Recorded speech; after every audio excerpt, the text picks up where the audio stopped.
Hey everybody, welcome to the Budo Journey podcast. My name is Chris. So you may know me from the Wazari Ippon podcast that I do with my friend Path. But he works a lot. He's constantly traveling for work. So I decided to try out my own project. So I'm still planning on doing the Wazari Ippon podcast when Path is available, but again, want to do my own thing for a little while. So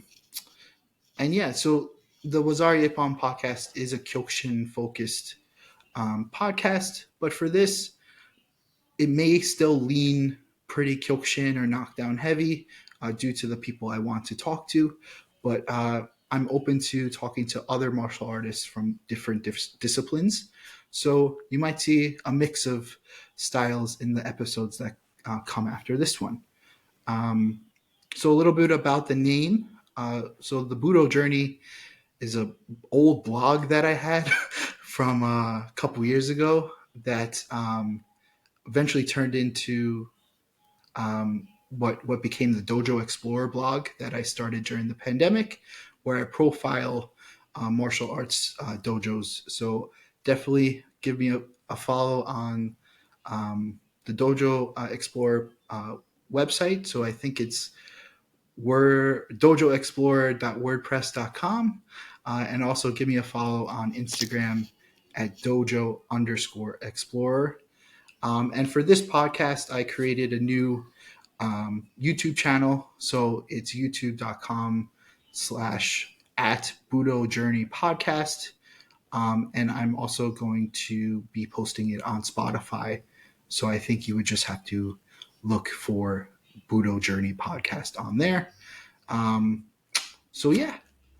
Looking forward to starting this new adventure with you guys. So today I'm joined by a former guest of the from Wazari Ippon, Ben Vale from Perth, Australia. He was on episode 9 of Wazari Ippon, and we talked about his karate origins, the Aussie knockdown karate scene, and some hardcore punk music, one of our shared passions. So welcome back, Ben. Good to have you on the show. Thank you very much for having me back. But yeah, man, so it's been about a year and a half since you've been on the podcast. I think your episode came out in May or June of 2023.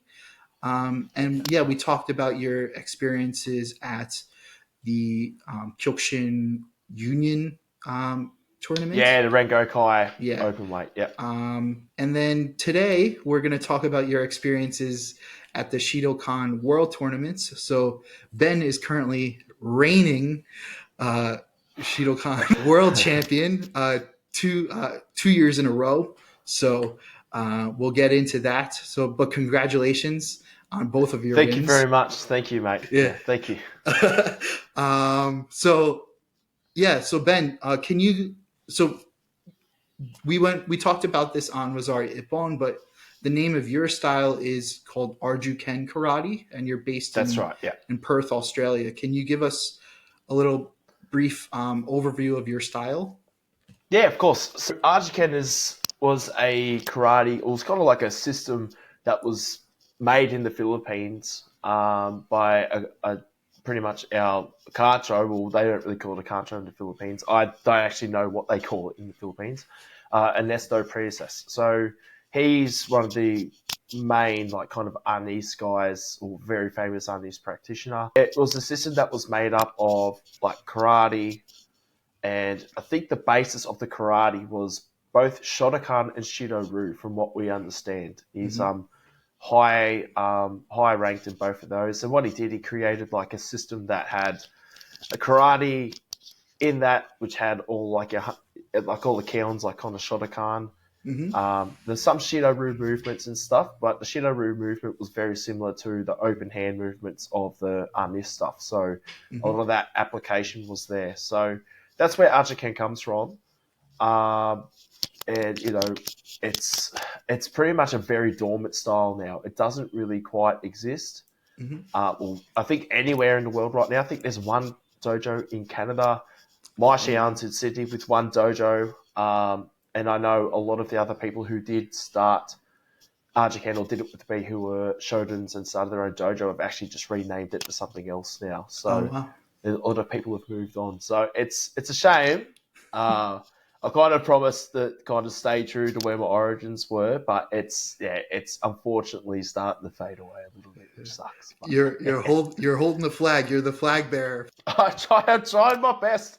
I'm trying my best, but yeah, it does suck, and it's kind of it's unfortunate because there's like a unique approach to it that is kind of you have to.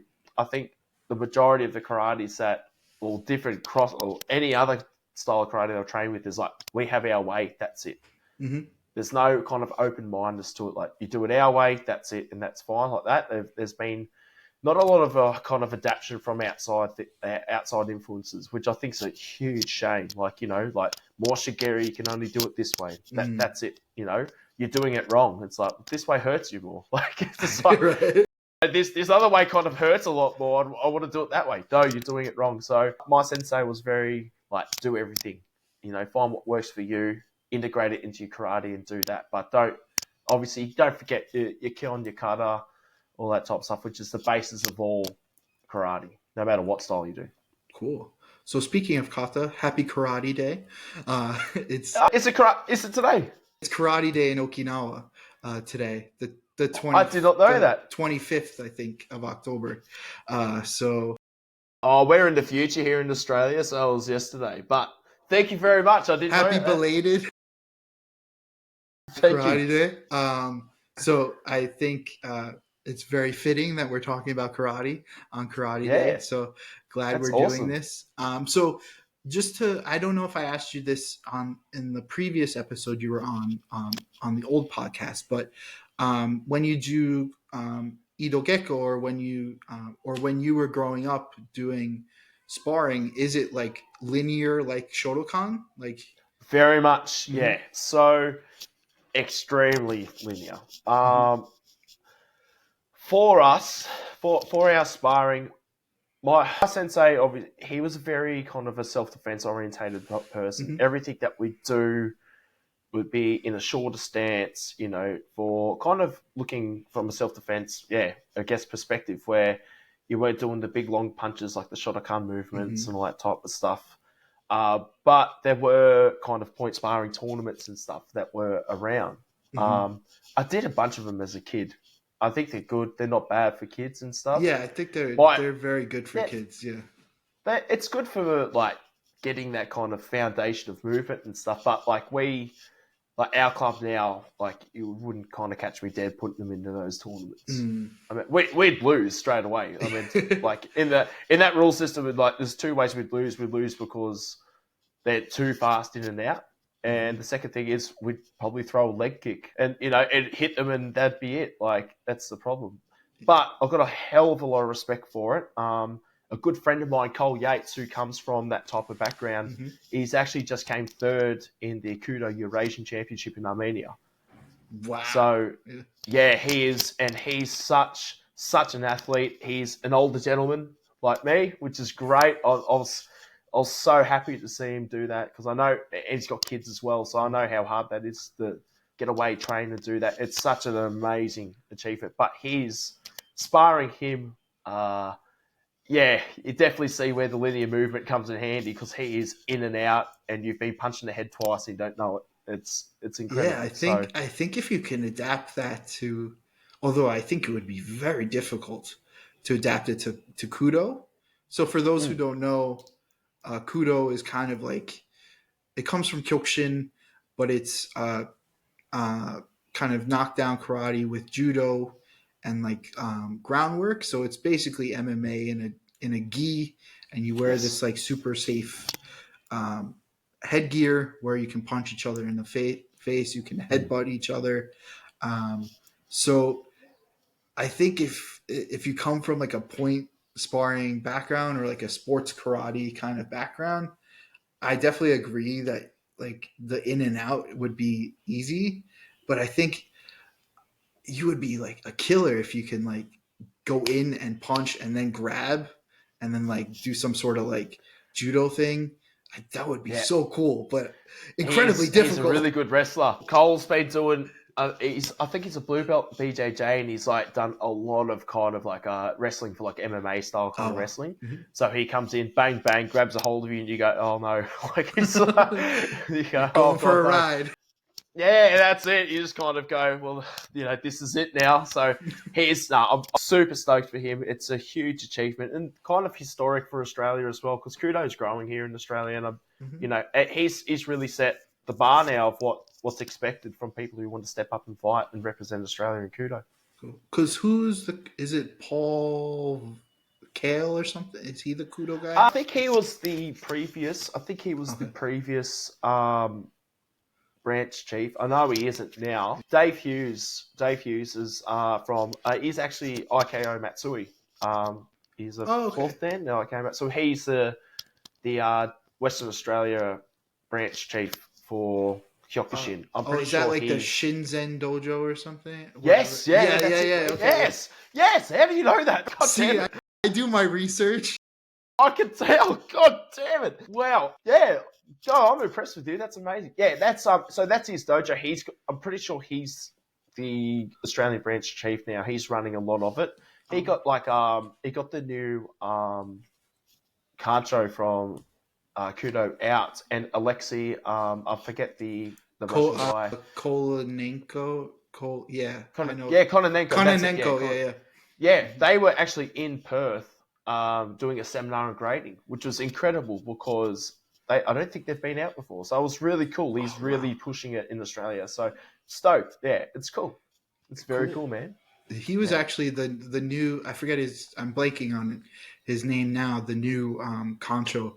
But so I guess last night in Japan, so Friday night in Japan was they had like a big gathering for Concho Matsui's 30th anniversary of being in charge of the IKO. So, dude, I was looking at pictures. It was like a who's who of like kind of 90s martial arts and like 2000s martial arts in Japan. Like Yuki Nakai was there. Abe Ane was there. Like the AACC guy. He runs like a big MMA gym in Japan. He had a couple fighters in the UFC, but none of them are still in the UFC. I think he was Megumi Fuji's coach. She's like one of like the most accomplished female MMA fighters from Japan. Yamaki was there, of course, and then the Kudo, the current Kudo Concha was there as well. So it was cool to see, like, because again, I don't want to talk bad about the IKO, but they don't really play nice with other people. They don't mix well. At least that's my impression of it. So it's cool to see like who they're actually interacting with. I think the past couple of years has been cool for IKO. I forget there was a picture of like Hajime Kazumi. I forget the two other guys and Yamaki sitting there. I think it was like a Izagaya. Yeah, and they're like sitting there, like, and they've got the same photo from the 90s when they were all killers in their gi, and I'm just like, it's cold as, bro. Like, that's a cold ass picture. You turn and you go, all those guys are killers. You'd walk past them and wouldn't think it. It's like they're the scariest men in the world. Like, so yeah, it's cool to see it. It's cool to see everything like the border's starting to break down. They're still there, but unfortunately, as long as it seems to be. My impression of it is as long as you don't call your style Kyokushin, you're cool. Yeah. That's I think their argument is that they want to establish that they are still the main line of Kyokushin. And only line of Kyokushin. So as long as like you're doing your own thing and you like don't really I think another thing is if you enter maybe Shinkyokushin tournaments, they might frown upon that because you're recognizing a different organization. But I think, like with Iwasaki coming back and with, or no, Iwasaki hasn't come back, but he's established like some sort of partnership for training karate guys for MMA, Yeah. the Gokikai, which I think, Yeah. so I'm blanking on his name. Shohei Yamamoto, he was like late 2000s, early 2010s, good fighter from the LA dojo for IKO. He is like working with Iwasaki about on something with Gokikai because I saw him post himself in a Gokikai like uniform, and he has like Gokikai I've seen the USA. same thing. Yeah, Yeah. so it's Yeah. cool. It might just be a one-off kind of only him / like West Coast thing. I don't know. We certainly haven't talked about it at my dojo, but whatever it is, that seems cool. Iwasaki also trains Hiromoto Ren. He's like a K1, or he might be Ryzen now, kickboxer Yeah. or MMA guy, who's kind of controversial in himself, like in it of himself, but he just earned a Gokikai black belt. Good for him. uh, Whatever that is, like I whatever don't that like. Yeah. means. Yeah. But it's all over like those like Japanese MMA magazines and stuff. So Yeah. Iwasaki is at least friendly, and also Takaku, who's another guy in that photo, Mm. um, who's also a former Jonan guy Yeah. with Yamaki and Iwasaki and Mm. Yeah. Kazumi. Yeah. He runs I think it's like Renku Kai karate. It's like kind of still knockdown, but also leans sports karate. And Yeah. they're trying to develop.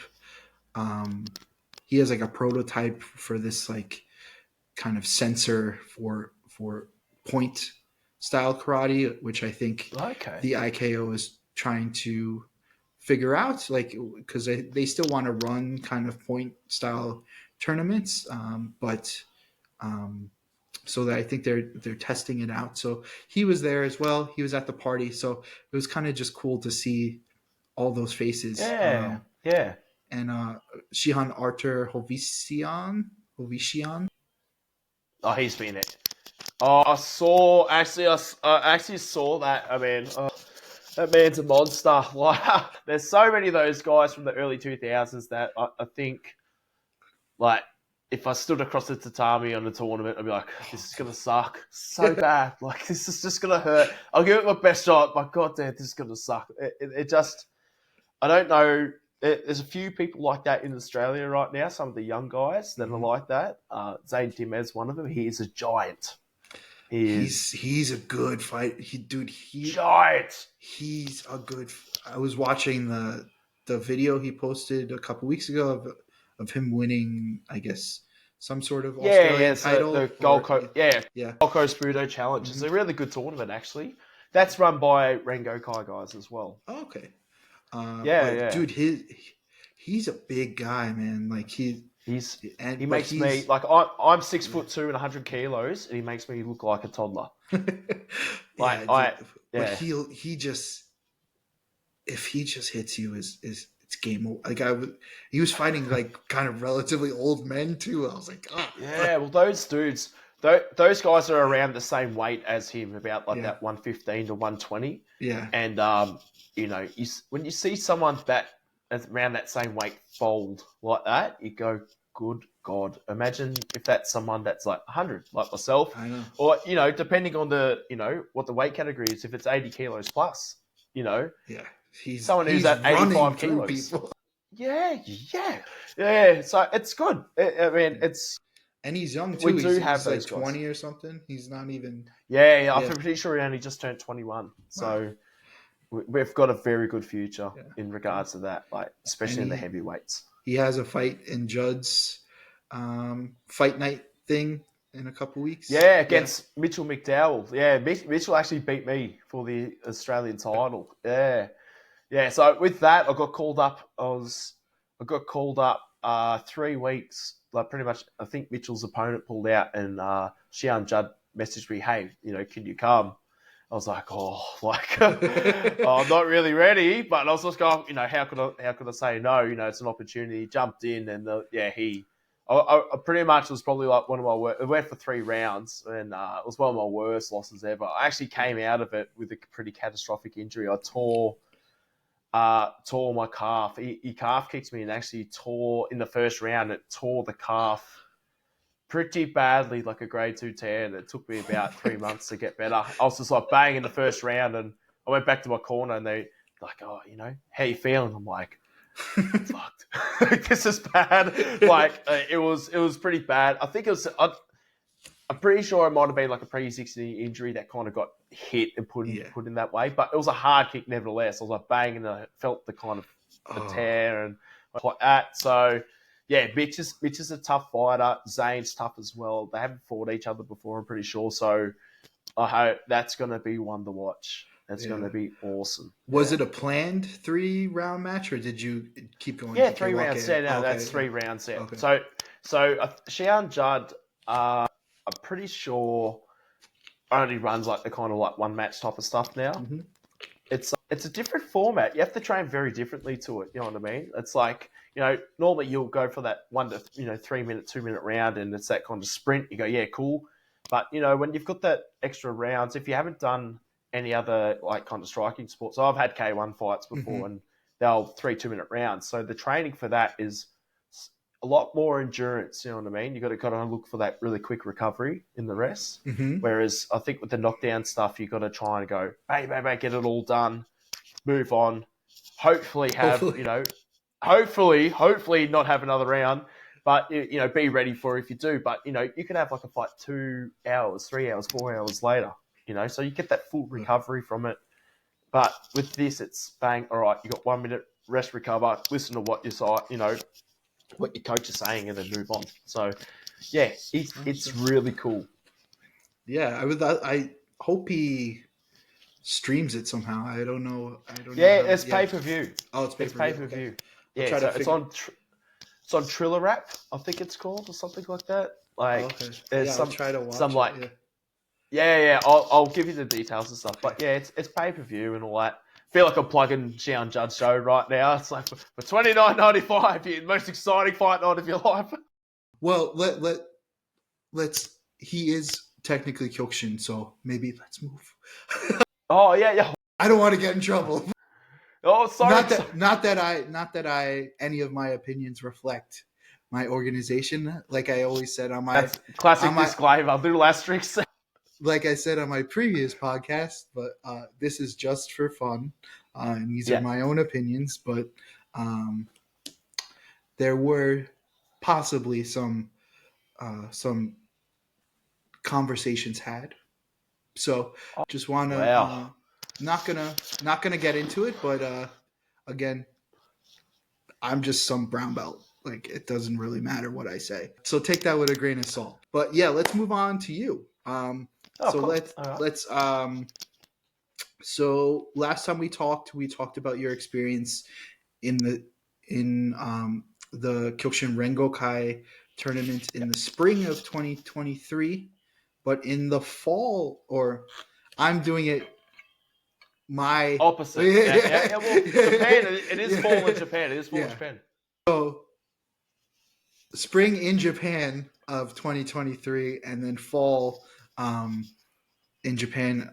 You returned to Japan to compete in the what's the official? Is it the World Tournament or World Championship? Yeah, so it's called the Shidokan International Championship. So they actually have it every year. So it's not like it's run every 2 years or 4 years. They run it every year. So yeah, I went to that. I previously got in it before in 2019, just literally probably about 10 days before COVID decided to ruin everything. But yeah, I was able to get second that year in the Shidokan rules. But last year, Last year, managed to get the win in 2 divisions. So they have it's very interesting tournament. It's a smaller tournament. So when we talk about all these different world tournaments and they got like 120 people in the division and stuff. The Shidokan's not like that, and never will be, because every tournament or every person that goes in this has to qualify or seek permission from the branch chief or the representative from their country. And even more so for the different rule sets. One of the ones that's very open is they do have a Kyokushin rule set, so there's no grabbing, there's no Shidokan rules.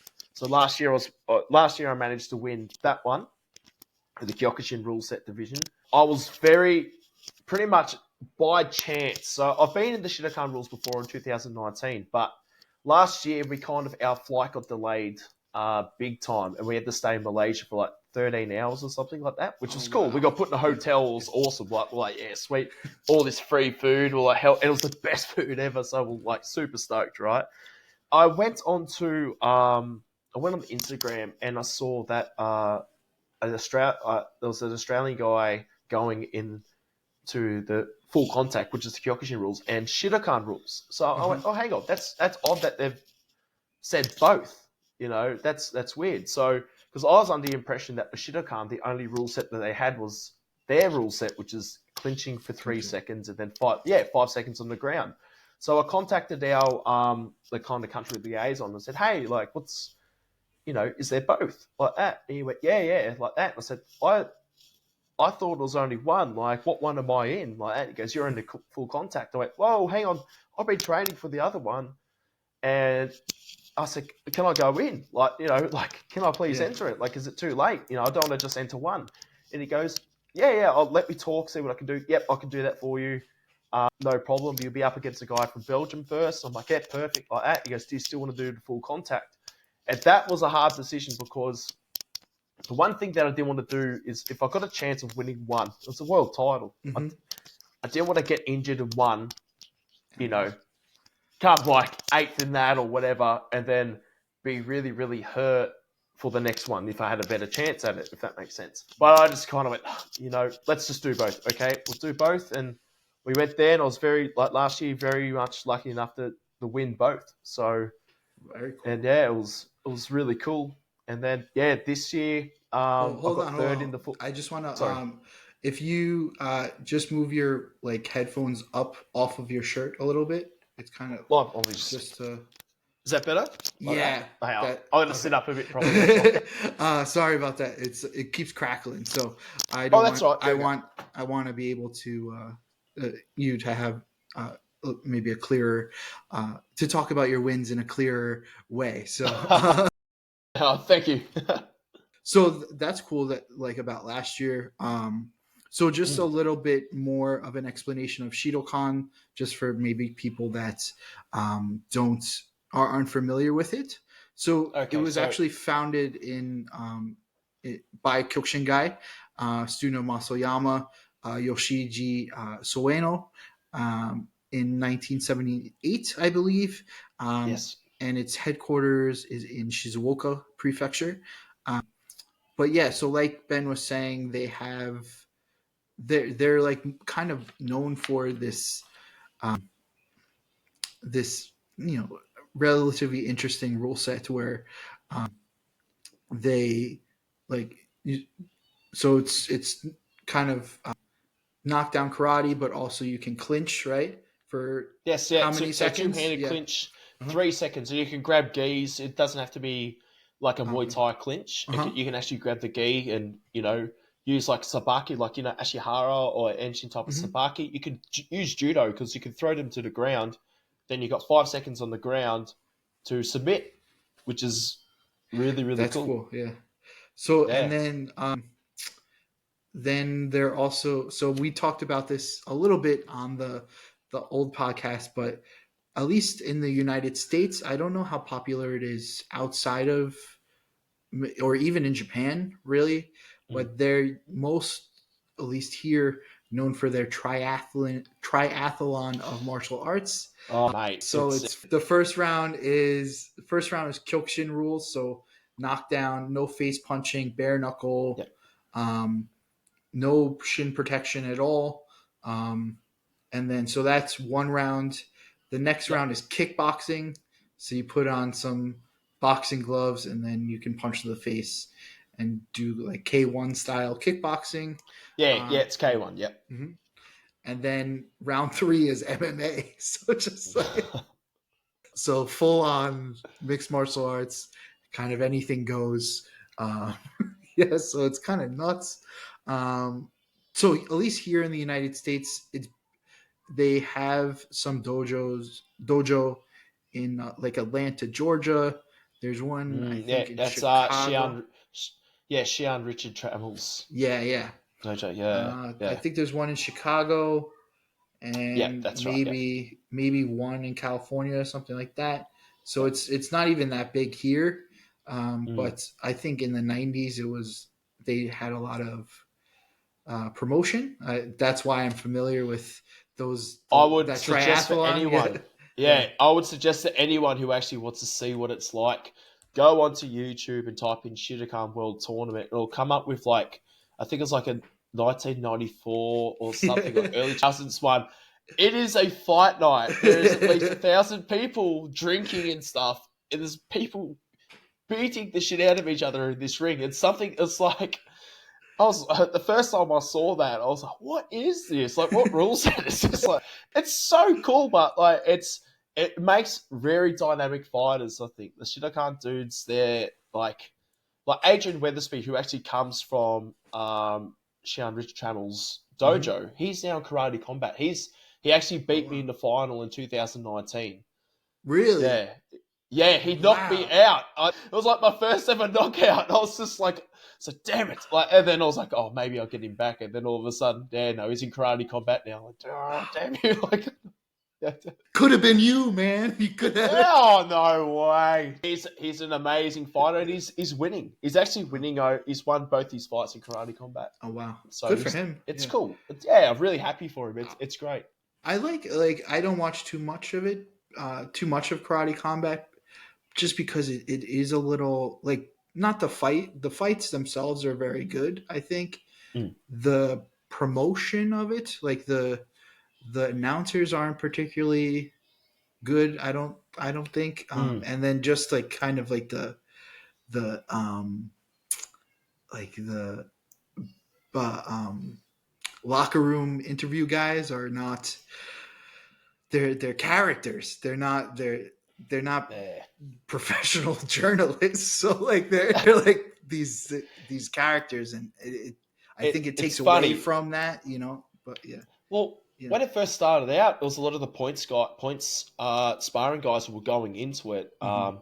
because I think a lot of them were looking for like that extra, like that contact. You know what I mean? Like the Hmm. contact and a bit of the groundwork and trying to go back to a bit of that source where they're not pulling back. These guys that are lightning quick in that linear fashion, that's the same before with Cole. Yeah, Bang, their right hands are lightning.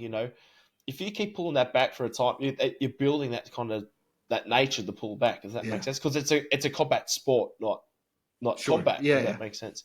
So when we turn around and see the point style guys go into karate combat, it was really cool. There was a lot of the one thing that I kind of, and I bring this up, the one thing that's disappointing about it now is well, two things actually. First one, this is just a pet uh-huh. peeve of mine. You're not allowed to kick to the leg between the knee and the hip. That's dumb. I was about to say something else. I'm going to try and my lip. That's dumb. That's dumb. But the second thing was when the first couple of fights came through, there was a lot of that kind of karate respect. They were bowing. There was no trash talk. They're shaking hands. They're facing off, and whatever. And it was fine. There was respect. Now it's just like any other MMA promotion where there are people talking trash. I mean, there was two people I seen footage of it like a couple of years ago, like people seeing each other in the airport, like I'm Yeah, gonna fight you and smash you and stuff. You go, what? That like, can you imagine if that happened in Kyokushin? It'd be ridiculous, or it'd be, in any full contact karate. and they're like, I mean, this might sound very ignorant, but they're Hmm. like random Dominican guys. Like they're not even like these like they're not like It's like they're I'm not like gonna these smash like you. well Who are known. you? They're like not stars almost. So it's kind of it's upsetting that they think that they have to like, put on this It, act or this show to like maybe make more money or something. I get it. It's a fight business. The UFC it's how these had people are living. yeah It's how they feed their yeah families and stuff. yeah But there's not a single thing that's karate about that. no yeah for sure. And No, and even like the if I was president instruct, yeah, the, if I had one of my students go into it and act that way, he wouldn't be my student anymore. for It's sure like no, like it's disgraceful. It takes away from it. The fights are great, but fights are I'll great. say Yeah that they've been very entertaining.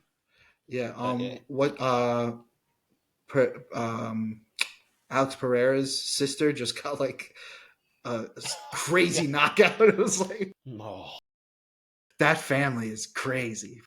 fancy that, yeah, fancy that. Yeah. Another Pereira with Yeah. heavy hands. Like, Yeah. oh my god. Yeah, Uh, it's cool to see some of the full contact dudes in there. Joe Miyahara, Miyahara, he's yeah. had a lot of success in there, and he's a really nice guy. I've I've never had the met him chance yet. to meet him a few times. Yeah. Really nice guy, yeah, really nice guy, and very down to earth, Very very cool, down to yeah. earth dude. Yeah, Does he so it's speak cool to see English? him. Not a lot, Not a not a lot, lot. not yeah, not a lot, not a lot. But last time I saw him was at the Rengokai World Tournament Hmm. after party, and yeah, he is he was partying. He comes up, he's like, Ben son. I'm like, whoa. But hey, I was as well. Yeah, I got a photo somewhere with us. I'll have to try and dig it up. But it was fun, yeah. We're both on our merry way. So it was good. Yeah. That's cool. So yeah, so getting back to Shidokan a little bit, um, I know we've talked about this kind of privately, and you didn't know too much Mm, about it, but so there, I've been trying to figure this out.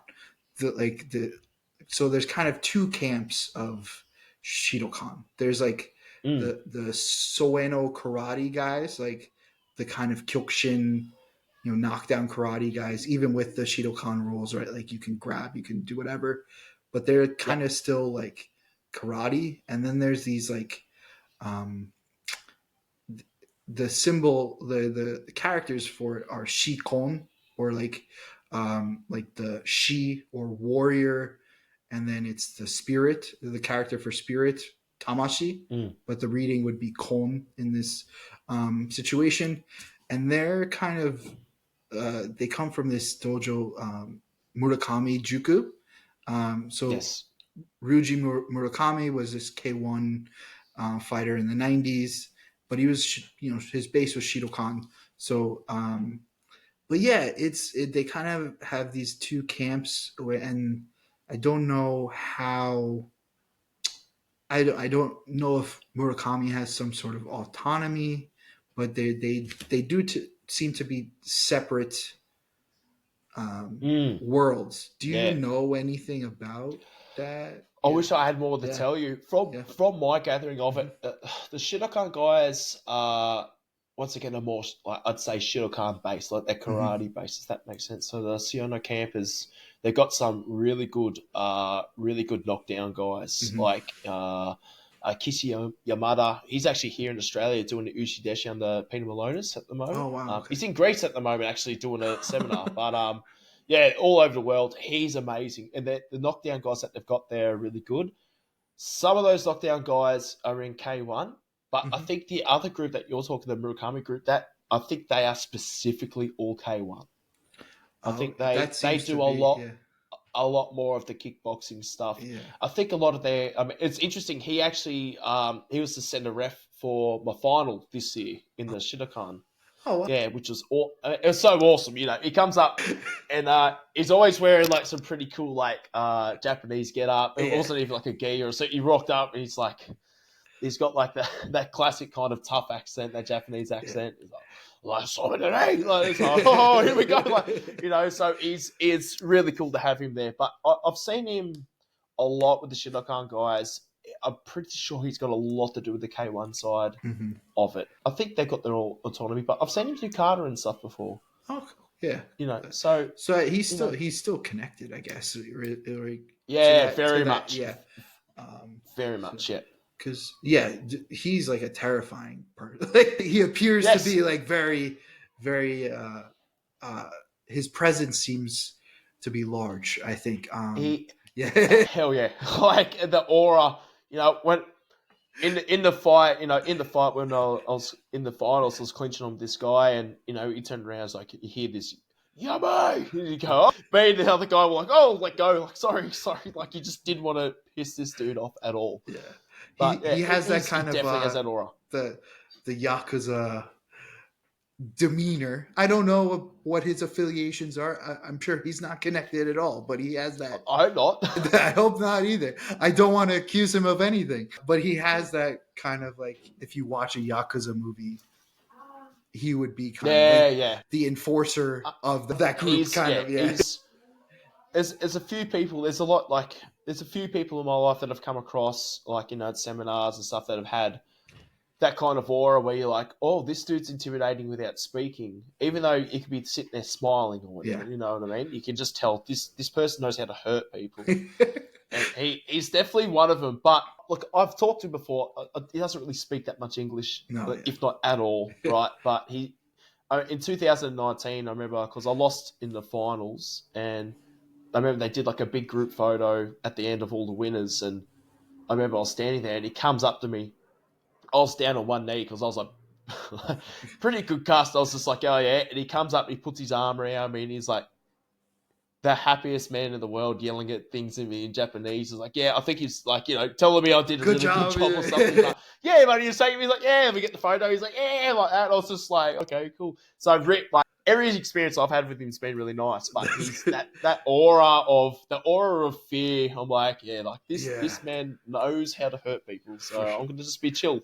Yeah, that I've had that. So not as like intimidating, I don't think, but when in high school, I would go to my mom's job. She works for a major bank here in New York, but so I would go to visit her, and the security guard from the branch of the bank, when we would go down to the branch of the bank, he was like very friendly, but he was this like cut like dude, and he was like some sort of former military guy, but he like, I guess I was wearing like a school shirt, like a polo shirt, and he went to fix my collar, and just the way he fixed it, like the way he grabbed it, I could feel his power, and I'm like, yeah, my God, like this guy could murder me. Like this is insane. Like, some people just have that aura and have radiate that strength. confidence, right? Yeah. I used to think he would take like hitman missions on the weekends or something. Like he would be that. But the full-time job's just a hobby, pretty much. Yeah. But yeah, very nice guy. He would do anything for you, but I would not want to see him angry. Yeah. He was actually very nice to my mom when she fell and broke her elbow when she was working there. And oh God. He was the one that kind of picked her up. So that was oh jeez. I'm very grateful to him. Yeah. But, terrifying individual. But so just like you were saying, the Murakami Juku, they're more K1, but a lot of like the more kickboxing, but we also do karate kind of gyms in Japan. Also, some of them still have that like Shikon logo. So I wonder if they're affiliated, or they used to be affiliated and now are kind of doing their own thing, but haven't repainted their dojo or something. Like it's a very interesting, side of that Shidokan world that is totally in Japanese. None of that exists internationally. So, I speak relatively okay Japanese, but that is a world that I can't even infiltrate because I don't think there's anything like written down. Like I think it's all kind of it's all handshakes. Yeah, for sure. Yeah, it's all you do this, cheers. And as I said, that's why I was just like, I think like I actually don't know, but I know a lot of these fighters, they're tough dudes. Yeah. You know what I mean? And even when they're at the Shidokan tournaments, when they're fighting, they're tough dudes. Mm-hmm. Very tough. Yeah. Cool. And so actually speaking of Soeno, he was in Australia last year, doing a seminar. I think maybe in Sydney or somewhere. Because Yeah, yeah, he did. He did like a training session with the Shidokan branch chief and all that type of stuff before the Kempo Brew Australian tournament. Oh, okay. Yeah, because that guy Will, who runs Monkey Steals Peach on YouTube, he's a kung fu guy. He lived in China Mm. for a while, for like 10 years. He's originally English. He's from the UK, but he's now based in Australia, um, Yeah, doing YouTube full time. But he does BJJ at whatever gym hosted the Shidokan seminar. So. He briefly interviewed Sueno Shihan, and it was a pretty cool interview because like he's not a karate guy, so like yeah, some of his yeah, questions were like very interesting. So, yeah. but he's actually. I've seen that video Mhm. actually.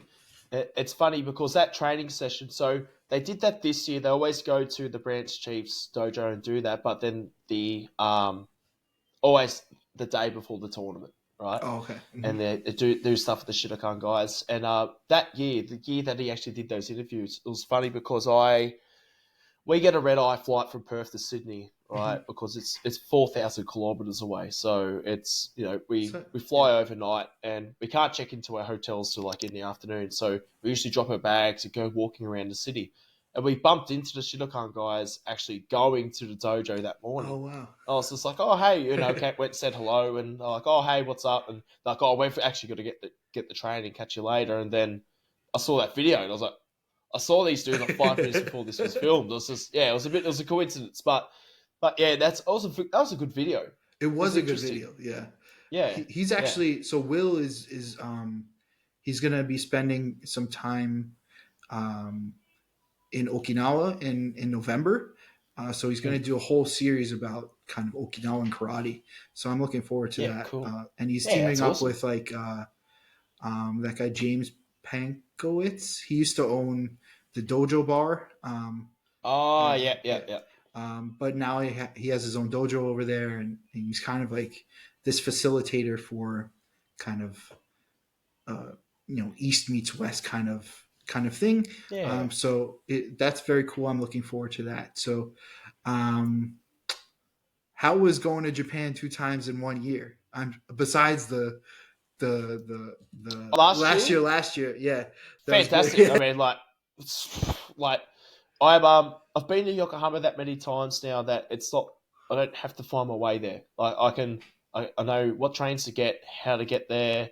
I'm on that Minatari line, so that's Mhm. that's the 5 stops. So it goes 6 stops from Yokohama Station down, and it depends on where I'm staying. Like it could be at the Nippon station or the Bashamishi station. It's I know all the hotels. I know where to find all the good food and stuff there now. So it's interesting because I've been there so many times now. It's like a second home. I love Very cool. Yokohama so much. I love it, and every time I get the chance to go there, I will. It's Mhm. fantastic. I mean, it's it's always there for a purpose, but obviously, I can't just go on holiday without my kids and my wife. Little They'd be hard. like, "Peace out, yeah, go for a week. Yeah, you guys can stay here." No, I have to go there with a purpose, which is always going to be karate. But Hmm. depending on whether it's going to be, I'll probably do the World Union Tournament again in however many years that's going to be. But it'll be Shidokan again, if they have it Awesome. at the Yeah. Yokohama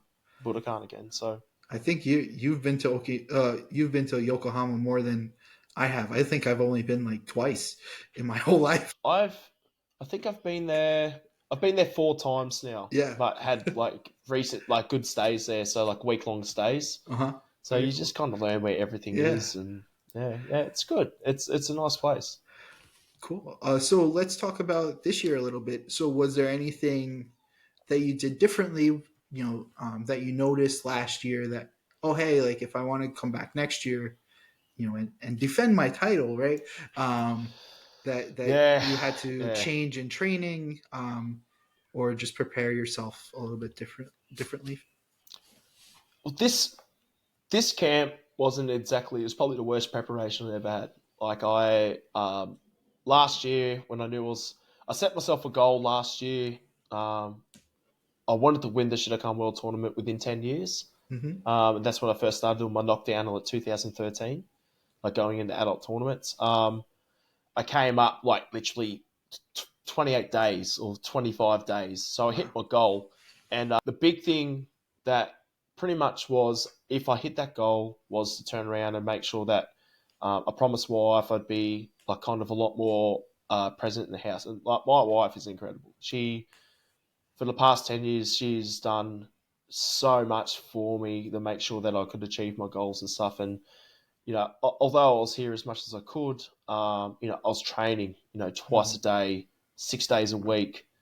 You know, now the kids are a bit older. I drag them to training. I go, come on, you'll come with me.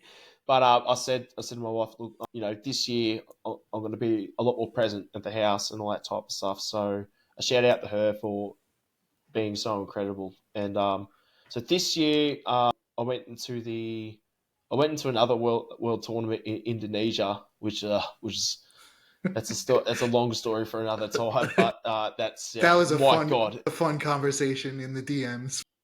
you cannot. My language, fuck that, never again. That was a nightmare. But this year I went into three tournaments, which was the Kempo to qualify for Shidokan, and then I had Yokohama. I normally do a 16-week camp for international tournaments. I only did 12 weeks this time uh, because I think because and this is an active choice by me, I was Mm-hmm. doing a lot less training because I wanted to be more present with my kids and all that type of Mm-hmm. stuff.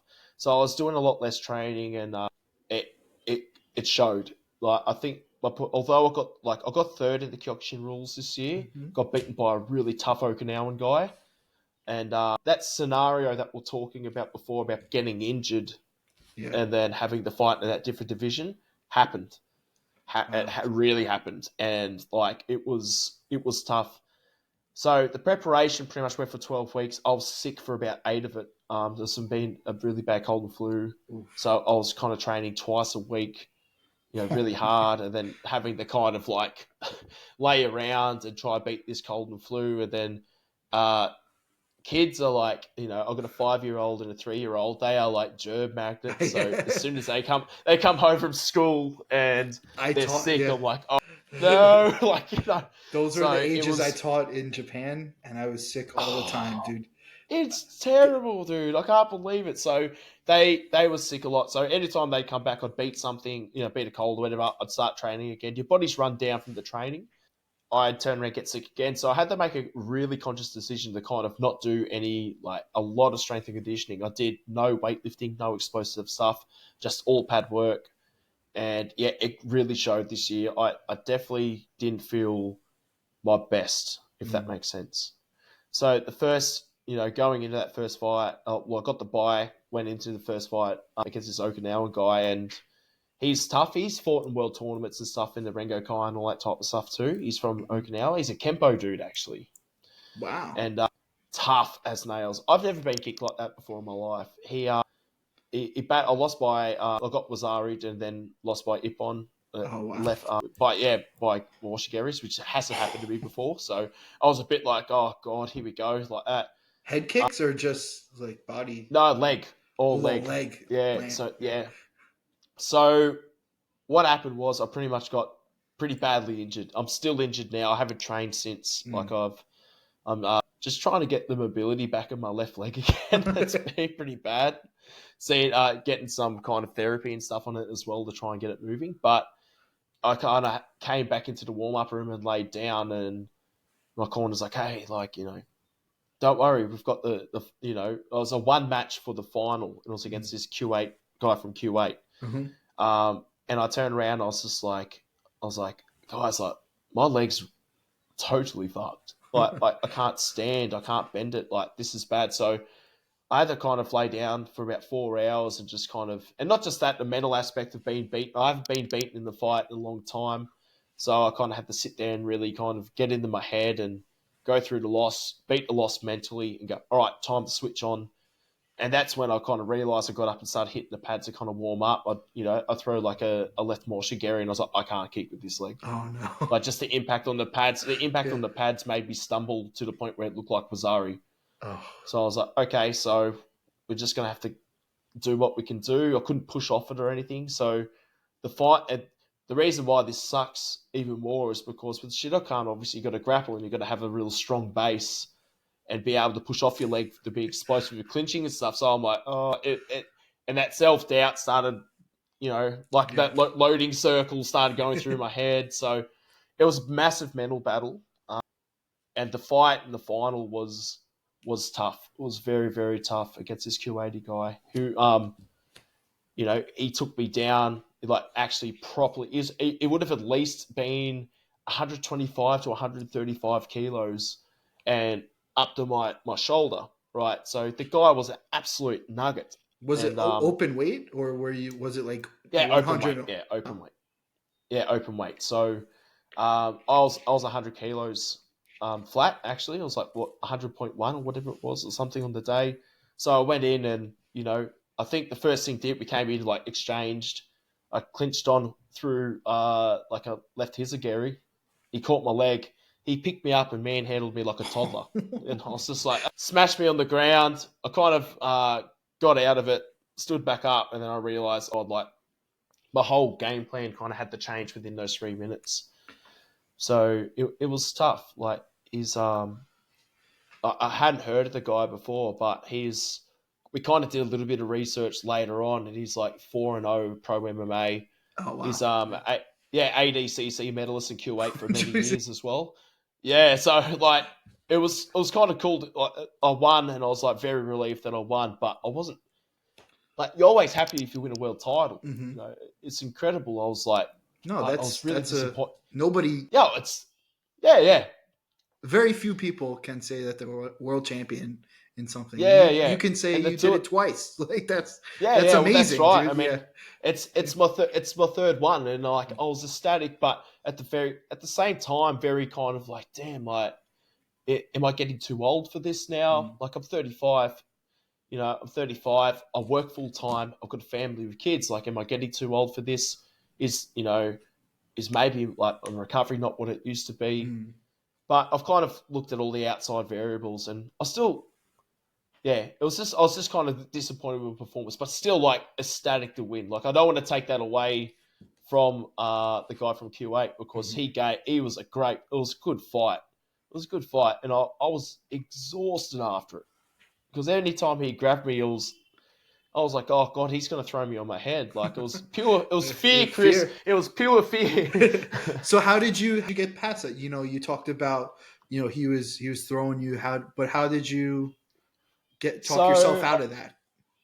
well, pretty much like the first couple of times that we'd clinch up, we'd strike and go bang, bang, bang, a few leg kicks, and he'd initiate with a clinch. He did his homework. He knew that one of my favorite things to do. I mean, the year before, I got two very, very strong ippons from left Hizagiri, like Jordan Oh, Hizagiri, okay. to the point where, I mean, one guy was unconscious for close to 15 minutes after. Oh my god. Is Like, that the guy yeah, with the rip gi? Was that guy? oh no, no, that's a different dude. No, That's a he deserved everything that happened to him. No, I didn't want him to get knocked out. I wanted him to be awake to feel the pain. Does that make sense? No, no, this was so he did his research and he was, when every time I'd go for like that clinch knee and stuff, he'd grab my leg straight away. He knew what was coming. mm. And he'd go bang, he'd pick me up and drop me, but not just kind of throw me to the ground or was like fully up in the air, like at one point horizontal. I'm like, oh, like that. And I do a lot of grappling. Oh, I do a lot of like BJJ and stuff Uh-huh. as well. And I don't really get manhandled that much. Like I'm a bigger dude. Like I do train with guys that do manhandle me. Like they're bigger guys. But and they're black belts, but you know what I mean. But this guy, he knew what he was doing wrestling wise, and so the one thing I knew, probably striking wise, I was out striking him, and that was fine because I think the takedowns do score points, but not as much because I was able to gain control straight away and stop him from moving out of mounts or side control. I was able to regain a defensive position, so I think it wasn't like as much of an impression on the judges. Hmm. Like if he was taking me down, getting mounted, and then attempting submissions, they'd be going, "This guy's getting conquered." You know what I For mean? sure.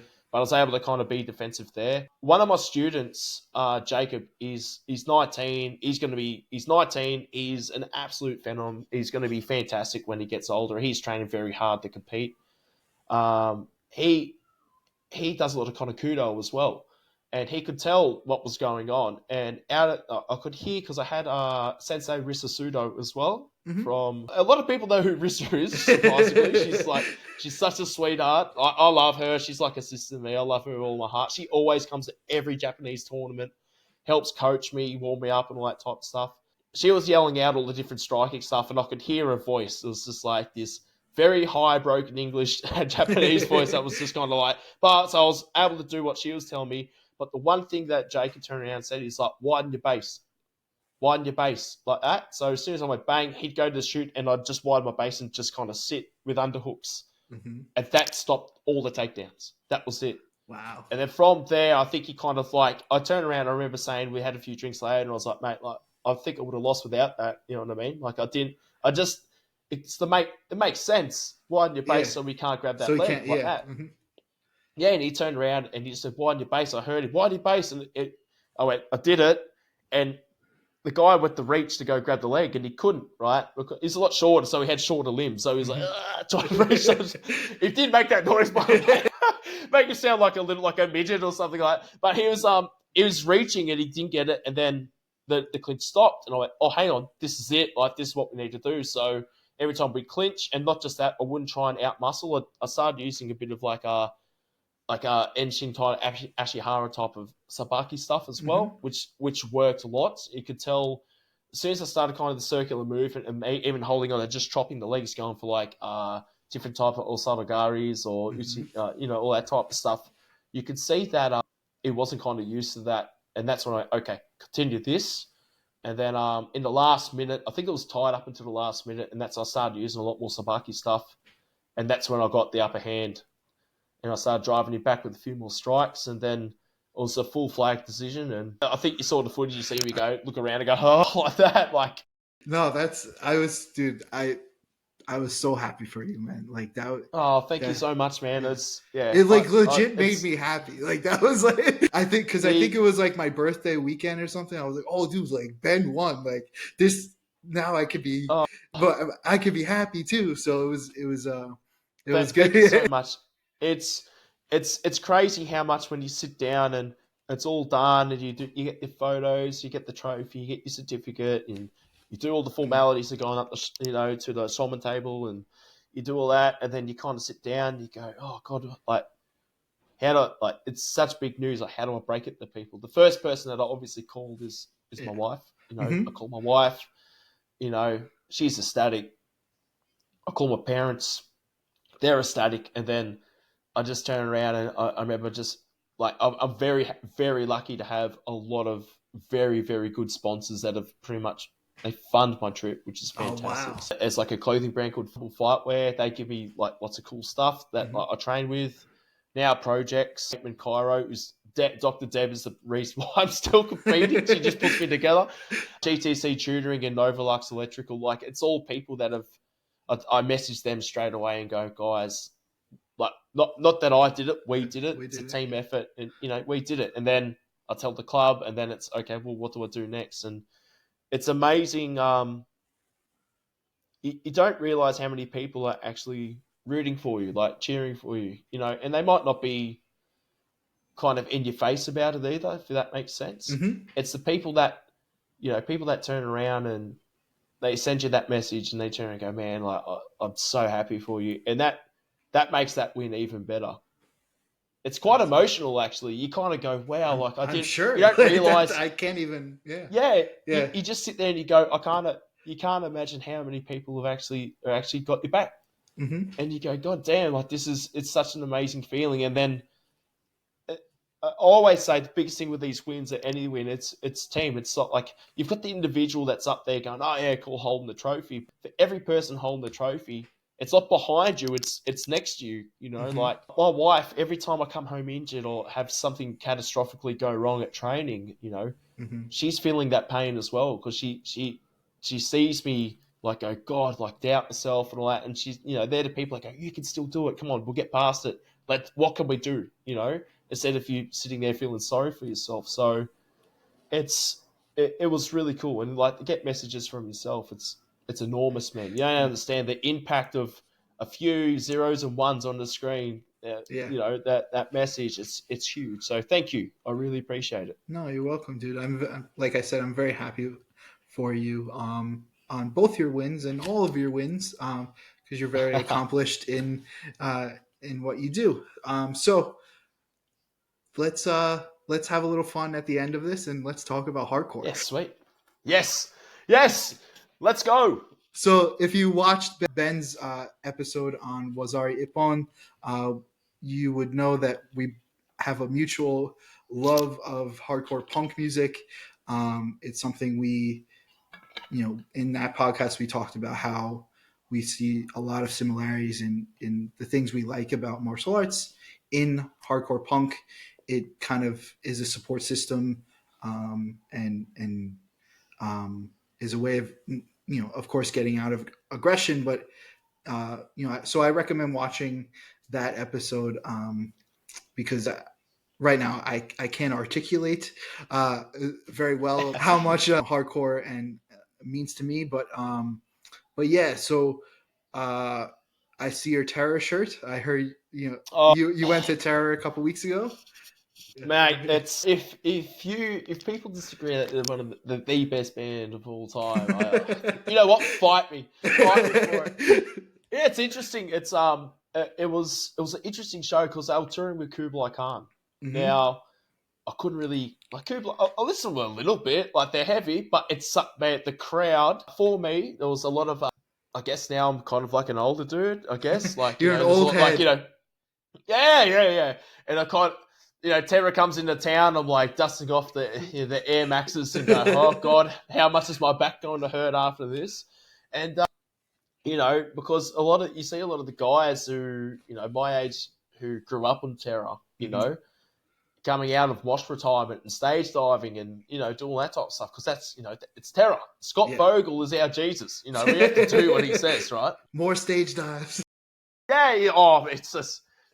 But that show was interesting. We went to it was two very, very kind of big shows, and my wife comes along to it too. She's like a big hardcore punk fan, like especially like that early 2000s like melodic stuff, like Ensign. Okay, yeah. So she's like, oh, like Terror's coming into town. I told her she's at work at a computer because I've got class, and she's like, wait for it, bang, like got it straight away.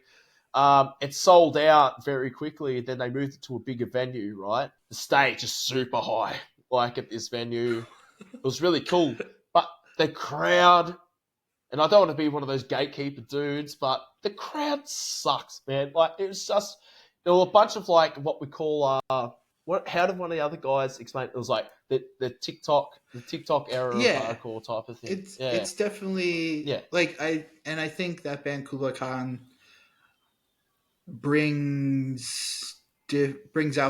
draws different people, right?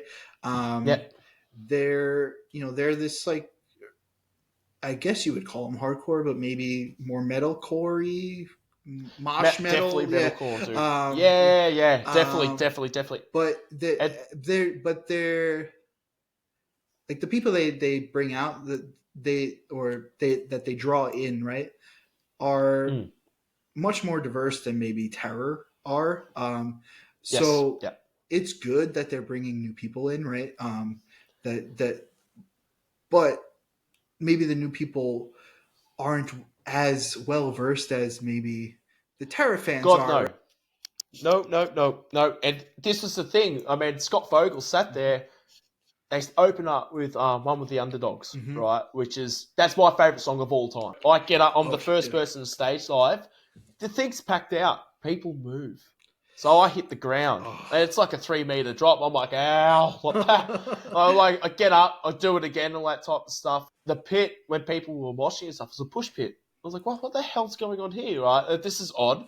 And then Scott Vogel asked, because you could see that he was a bit confused as to why people weren't going nuts. There was a few guys that were, obviously you could see that were from a more kind of traditional hardcore background getting up. I mean, I think I got up at like and overcome. Like he saw me, I jumped up on some big like nugget dude in front of me, crowd surfed up the front.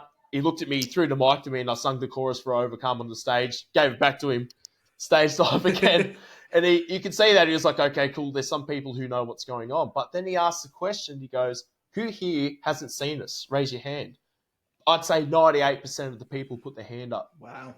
And I'm like, he looked around. I think it blew him away because he was like the terror, right? Yeah. He was just like, he went, wow. And like he looked at Marty and all the other guys, and like even Nick Jett was just kind of like, what? Yeah. Like, okay, no one singing along. No one knew the songs. So, but people still lost their mind. It was good. It was like, don't get me wrong, I didn't stick around for Kublai Khan. I actually had work the next day, so I was like, we had the same student who comes to Japan was actually babysitting my kids. Oh, wow. So I was like, hey, we got to get home. Like, we got to get home. But I think a lot of the all the hardcore dudes that were there, they were kind of like, yeah, no, we're not going to stick around. This is not our scene. You know what I mean? It was like a mixed bill show, but all of it was kind of like that mosh metal type of stuff. You know, when I talk about mosh metal, I think about like, you know, On Broken Wings and stuff like that. Yeah, that's the mosh metal we want, right? That's it's yeah. So there is another band.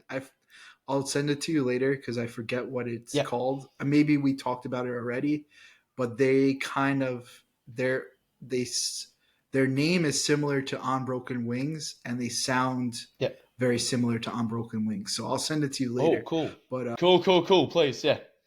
But yeah, dude. So Bane, Stick to Your Guns, and Terror played a couple weeks ago. I wasn't feeling well, so I didn't end up going. But no. But I do want to talk to you about kind of Australian hardcore because yes. I have another. I don't know if you follow him. I think. Let me see his username is a little bit weird, but let me see. Do you know that guy Zombie Cheese, Paul? I don't know. He's an Australian. I've never heard of that. He's a I don't know where he lives, maybe in Sydney, but Australian dude. He goes to Japan all the time.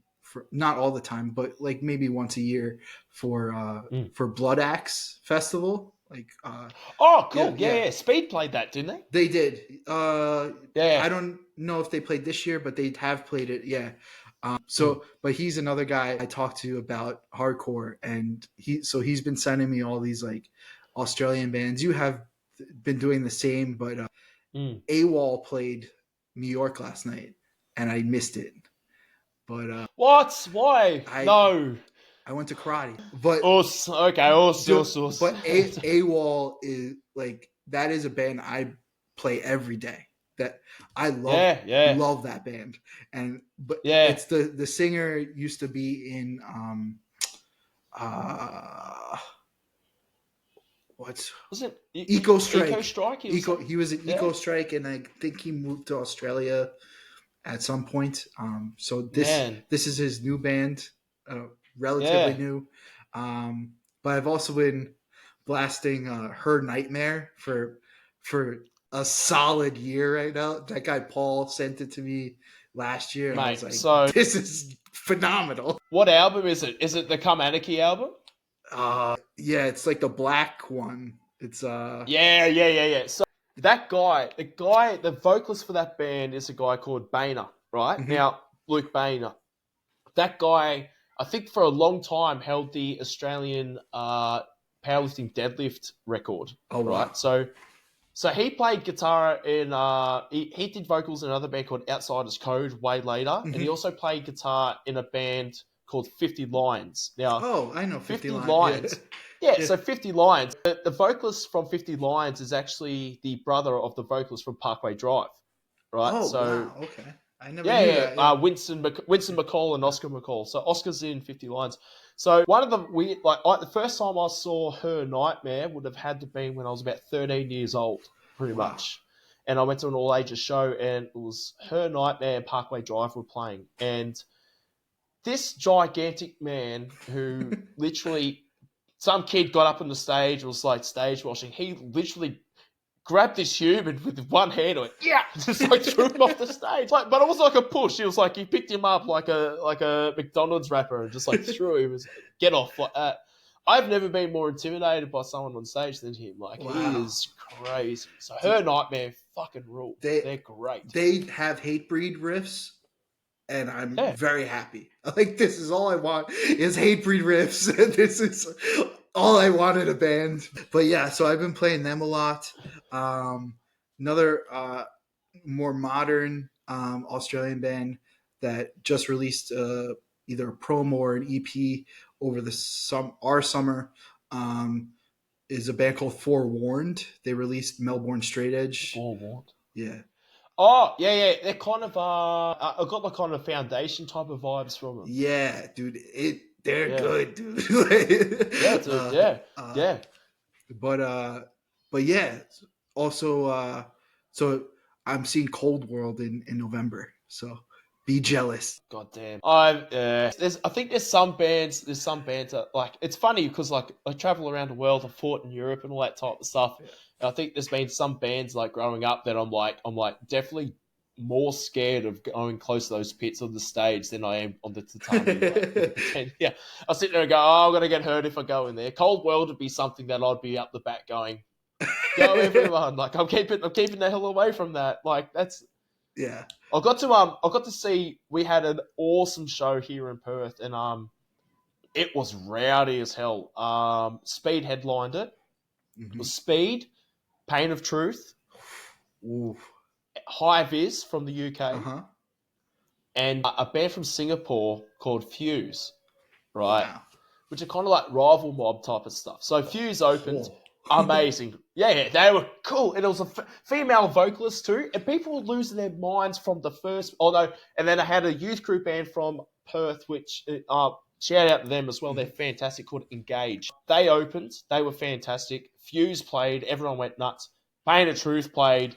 God, talk about Hatebreed riffs, man. It's like Long Island's Hatebreed, man. It was just like, whoa. And then, like, that record where they got, like, the 2 million guest vocalists, right? I know. When I saw that, I thought, how kind of, nearly like, this is corny, like, what the hell? But I tell you what, every single person knew the words to those guest vocalists. It's genius, right? Yeah. The sing-alongs were insane. Like, High Vis were incredible, very emotional set. But then Speed, like people just lost their shit. Dude, Speed is it's phenomenal. It's amazing to see. Like you can't even understand. Like they're good. Like their music is good. Their new stuff is like fine. It's not really my. I like the when they were like kind of trapped under ice-y. They're moving on to something a little bit different, but just the energy that they bring at a show and what they make people do is phenomenal. I don't know, like the people just lose their minds. They stage dive, they do everything, and like it's I saw Half Heart over the summer, which is my favorite band. Cool. That's my You said Terra is your favorite band, and Half Heart is mine. Like that. They're the reason, like, I'm straight edge. It was because of that band. And but Pat, the singer from Half Heart, said the only reason that they were doing another reunion was because of Speed. Like Speed, somehow, I think he was on tour with his other bands, Fiddlehead in Australia last year, and I guess they had lunch with the guys from Speed, and somehow they like convinced them to do a Half Heart reunion. And what a story, like having lunch on the other side of the world with someone, and someone's like, hey, you should do it. Get together one of the greatest bands ever. I mean, I saw Half Heart a long time ago. I mean, they toured Australia a long time ago, and an emotional set. Dude, it was a sellout of 800 people, and it didn't have to be a microphone. It's crazy. He just stood there like this half the time. And but I think the difference between most frontmen, you got like Scott Vogel, Pat Flynn, and I I don't know the guy from Speed. I don't know his Yeah, name. it's like right at the. Yeah, I Yeah, know. yeah, Yeah, yeah. yeah, yeah. But they have everything they say and do. They at least make eye contact with every single person in Hmm. that crowd at least 4 times while screaming something that means so much to them. Hmm. You know what I mean? It's such a when they make that eye contact with you and you go, oh, he's talking to me. You Yeah. know, yeah, and then the person next to you goes, oh, he's talking to me too. You know, and it's like, yeah, that's so cool. I mean, have heart. Tell us about that show. What was that like? Dude, it was insane. So it was Speed, Have Heart. My friend, Speed played it as well. yeah, they Have Heart was like, you have to play these shows or we're not doing it. So Speed Wow. came over and they opened for Have Heart. It was also my friend's band Restraining Order, which is an up. Oh, They're doing very well. love them. They opened. There's another band called Move from Boston that opened. Okay. So it was a packed show. It was obviously sold out, but Mm. dude, like I don't know, something about that band, man. Like I was like almost into like people like online, right? Like they call like the Have Heart and like some of the bands of that era, like people like cry at those shows, right? Like, but that Yeah. and like Yeah. it was so it's like a weird, even back then it was like this is like kind of weird, like that these Mm. bands Yeah. have that power to make like white dudes in khaki shorts cry, but like it's so obviously there's a pattern and uh maybe oh. people need to talk to some counselors instead of listening to a band, but So, it's that I think I was in seventh or eighth grade when I first heard Have Heart, so it's yeah, cool, man. that it stuck with me, and like I was like ready to cry at that show because I was like, oh, Yeah, I'm yeah, probably like never gonna see this band again. And I saw them yeah. at the first reunion in 2019. Me and my friend went up to Massachusetts, but it was an outside show with like 10,000 people, so Oh, definitely a different vibe, right? Like that, like I think yeah. being outside. Um, I was like kind of emotional, but wasn't like as like, oh my god, I'm gonna cry kind of thing. Yeah, But yeah. like being in a venue like with no barrier and with like obviously like the dude that I kind of based my whole life around is like on Mm. stage like that was like a very emotional thing. And like Yeah. being that I don't think a lot of 32-year-olds, or I was 32 at the time, like have for good or bad, but it Yeah. was I don't know, man. That was I this is like the first time I'm talking about that. Like I didn't really tell anybody that I was ready to cry Yeah, after wow. that, but like Yeah, yeah. that was truly a very special moment, I think. And I don't think other like people outside of hardcore can understand that, which is fine. Like people listening to Yeah, this, yeah. like if you want to skip this whole thing, I don't really care. But yeah, just like just to the feeling. So it's like it's yeah. 100%. Another band that did that for people as well in that era was Verse. Verse was very Ver- important to me. Like that was Verse, Verse was insane. I mean, obviously, from Anger and Rage, oh, dude, well, what a, what a record! And then to go from that to the Aggression, which was the aggression. Yeah, next yeah. one, right? Which was very different in a sense. It kind of went that same kind of. A lot of bands went that direction, that Hmm. kind of mid-pace It was kind of more melodic stuff. melodic. Yeah, yeah. Hmm. Yeah, yeah. Because Have Heart, the early records, the things we carry, that had a bunch of mosh parts in it, man. Of Like, course. and hard mosh parts too, because it was that melodic hardcore back then was still incorporating those kind of harder riffs, which Hmm. was fantastic. And then Sons of Scream at the song, that was a lot more melodic, a lot more Hmm. chilled, a lot more personal. Sure. And you know, that song, your friends say Boston's beautiful. Like, Yeah. that's you sit there and when you're listening to that, you go, God damn, bro! Like it's Yeah, I yeah, mean, it documents.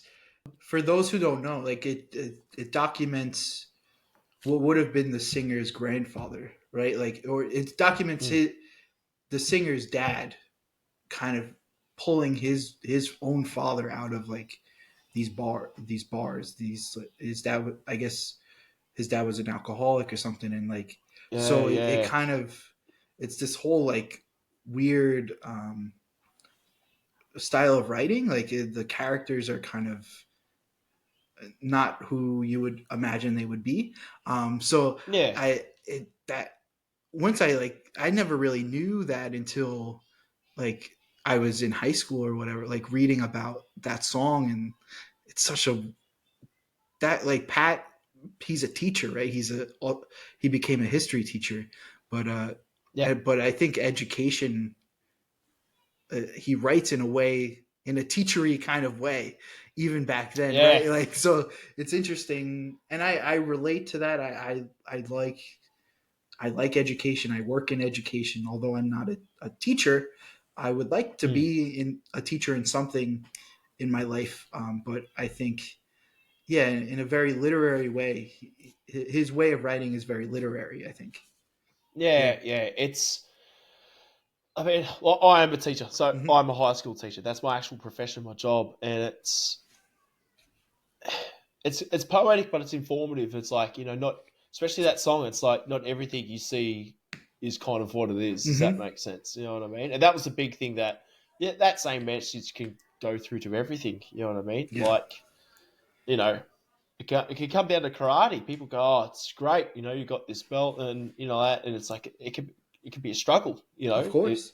To get what you need to do and stuff. So I think it was an important record for me. Like aggression and songs to scream at the sun and stuff like that. It went away from what I really loved about them in their first Hmm. records, which sounds sad. I still love them; they're great records. But I mean, the things we carry, from anger and rage, all that type of stuff. That was the music that I used to surf to. I Yeah. still train to. Me and my wife was still Sure. like Yeah. we train. Yeah, we train at the Savo. She's like, yeah, chuck this on. Do you know what I mean? And but it was something that I think they were very important. But for me, it was like musically not the same. If that makes Yeah. sense. I wonder if this is very nerdy, but I wonder Yeah, if the 2 years between us made a difference. Because I think if like you had maybe. those feelings, like when they were coming out, right? Like Yeah, you were yeah. 16, 15, 16 or something, and I was maybe 13 or 14. I Mm, wonder it, and I liked songs to scream at the sun. I liked aggression at the time. I yeah, think, although like they were out before I was like listening to them, so maybe like yeah. um, maybe that different. It's interesting to hear your opinion on it, because I wonder if that 2 year difference means anything at the like our Well, I opinions at the think there was time. there was a Yeah, huge yeah. change around that time, around that 2008 to nine Hmm. period. You know what I mean? Around there, or 2007 to eight nine, Yeah. because 2000 from 2003 to 2005, you had bands like Champion release Promises Kept. Hmm. Before that, you had Carry On. You know what I mean? Like A Life Less Plagued, and all these kind of Carry On were very much like I think they were way ahead of their time in regards to lyrical writing. They were Hmm. very much like the newer verse and Have Heart because there was nothing direct, if that makes sense. For sure. But It things was, like Terror and the majority of hardcore, there wasn't such poetic stuff. It was very kind of, especially bands that were telling you if you could do your best and all that. It was more aggressive. And, I think all of us grew up with that kind of like, yeah, you can fucking do yeah. it like that to, oh, hang on, maybe this makes me sad. Like I'm a bit sad about something. I'm going to write about this instead. And then I think, and because the music reflected those lyrics, it was like they definitely wrote. It seems to me like they kind of wrote the lyrics and wrote the music that suited that kind of Hmm. the context and the story instead of the other way around, where like, hey, check this riff out. It's like, oh, you know. We can sing about keeping your mouth shut to this, like where it was kind of. I think they approached the writing a different way, and I think it wasn't it was like another band that really did it from Boston was Shipwreck AD as well. They're very like lyrics very different from Yeah. everything else. You Yeah, know, I never got into them. I don't like they were like one of those Boston bands of that era that I could like I'd never understood it, but yeah, yeah, yeah. Um but yeah, I think yeah, so that was my have heart experience and so I think we'll try to wrap it up now. We're at an hour and a half. So yeah, easy, mate. um Yeah, wow, yeah, I that's felt like know. nothing to be I honest, know, man. This has dude. been so much fun. So again, thank you very much for doing this, and you keep doing tournaments so we can talk. All right. Yeah, yeah. I've got next year. Next year is a big year. There's the Rengo Kai World Weight Championships is actually in Australia. Wow. So Okay, you got to win yeah, that, so dude. that's Come on. well. I'm gonna try my best. I'm very lucky. I've actually got my long service leave, which means I've got 10 weeks off when that tournament's on. So it'll be a full dial in with training and stuff like that and the focus. And I'll be bringing my kids haven't seen me fight yet in Oh, person, that would so be I'm going to so be bringing good. them Yeah. across. So I have to win or do my best in front of them anyway. But yeah, so it's I don't won't be retiring yet, but Yeah. I am getting old. But then I see Alejandro and stuff, Alejandro and Oh, Navarro, and dude, I turn he's around and like he's 47, still fighting. I go, yeah, shut up, Ben, keep going. Like that's yeah. Yeah. All right. Yeah, dude. So again, thank you, and thank you everybody for listening and for watching, and hopefully, uh, continue to look out for new episodes. Please like and follow. Now I feel like a YouTuber. feel please like and follow on YouTube, and then follow on Spotify. Um, yeah, and we'll see where this podcast goes. It's going to stay more interview style, kind of like what I was doing at the end of Wazari Ippon. So I'll try to get more interesting people on, people I want to talk to within the karate and within other martial arts styles within the karate world, and then also other martial arts styles. So all right, take care. Thank you. Os. Thank you very much, mate. Also, thank you.